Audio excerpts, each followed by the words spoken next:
Maglilinis ulit tayo ngayon, guys. Ngayon ay lilinisin natin tong wall. Ayan. Medyo madilaw na. Ang gagawin natin, ayan.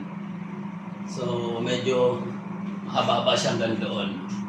Madilaw na kasi, ayan na yung wall na yan. So, ngayon ang gagawin natin ay, gagamitin lang natin itong towel na to. Yung towel. Lalagyan lang natin itong Aura cream. So, nalagyan ko na siya kanina.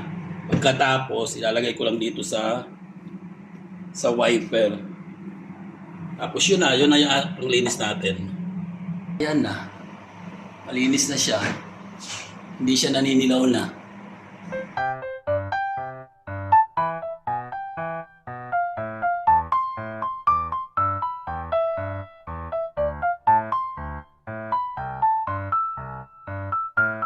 Ayan guys, malinis na. Yan, tingnan nyo. Iba lang yung kulay niya. O, yun dito. Yan, o. Yung kanina, di ba? Madilaw-dilaw.